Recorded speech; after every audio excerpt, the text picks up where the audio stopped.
Hi guys, Kim here. What do you mean it's not real? How is it even possible? Of all the things that's hardest to get my head around is this concept of this reality not being real. I mean, I sleep in a bed, right?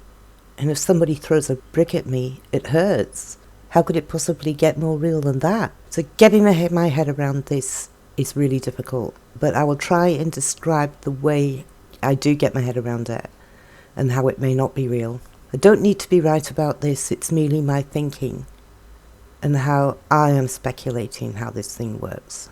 So for a moment, I'd just like you to imagine that you live inside of a dome, and this dome reaches out as far as you can see, feel, hear, or sense. Now every single thing in this dome exists merely because this is your reality. And as we know, there are millions of people living in this world in all types of different circumstances, and each of their individual domes might look, feel, and appear far different than our own. So for now, I'm just going to talk about my dome or home. So the things that happen inside of my dome relate to my own expectations and my own belief systems, my own limited perception of possibility, which has been created over a whole lifetime.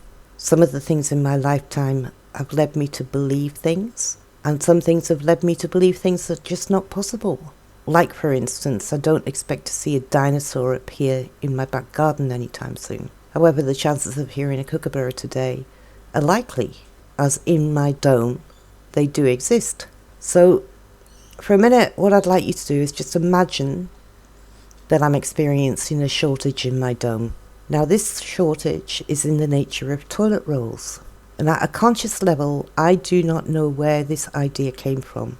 I did hear a news broadcast last year sometime that told me there was going to be a shortage of toilet rolls, so maybe that's why I'm experiencing the shortage, because somebody outside of my dome told me that this was a possibility in my reality. And subconsciously I filed that information away to be contained within the possibility of something that I may or may not experience. I had no expectation that I would experience this, but I did run out and buy 10 packets of toilet paper just in case. And now I've used all of that toilet paper as it was 18 months ago, and I can't buy any more because none's available. They told me this would happen, and it did. So the other side of the coin is, if on the other hand I'd never heard of the idea of the toilet roll shortage, would I have still experienced it? Others might have experienced it in other domes in other parts of the world, but in my dome, would toilet rolls still be available? There's a saying that it's very hard to unsee something you've already seen. And I would say the same thing applies to something that you've heard or even read. I mean, even fiction plays a part in us building aspects in our own personal domes. And from where I sit right now, I can perceive it would be very helpful for me to start to throw out the trash out of my dome. What's occurring outside of my dome may or may not be real, but some of the information could have been put out there on the world stage for the purposes of me bringing it into my own dome, and therefore making it feel real for me, and perhaps making my dome feel less like a place where I live peacefully in harmony with all that surrounds me. So this is my take on what they say when they mean it's not real. That if we could pick or choose what we put in our own particular dome and be mindful of the selections we make, banishing those things that destroy our peace and harmony, and embrace the things that benefit us, not only on an individual level but also on a collective too, then we spend our time in our already built dome creating a world by pissing all over it, just like a dog would do, marking our territory. For me, I live in a house where most of the paintings on the walls I painted myself through my own creative process. Then I embedded intents into the pictures that I paint. So, by example, I've got a picture of an elephant on the wall of my living room, and when I painted this picture, I painted it with the intent that it would serve as the energy of the saying, the elephant in the room, which traditionally means that if there's an elephant in the room, an obvious problem is not going to be ignored. And put another way, it is a noticeable issue that is not acknowledged or addressed. I got another painting, which is French doors leading out to the beach. Again, I'll put a picture of it on the screen. something I painted prior to moving into this house 11 years ago.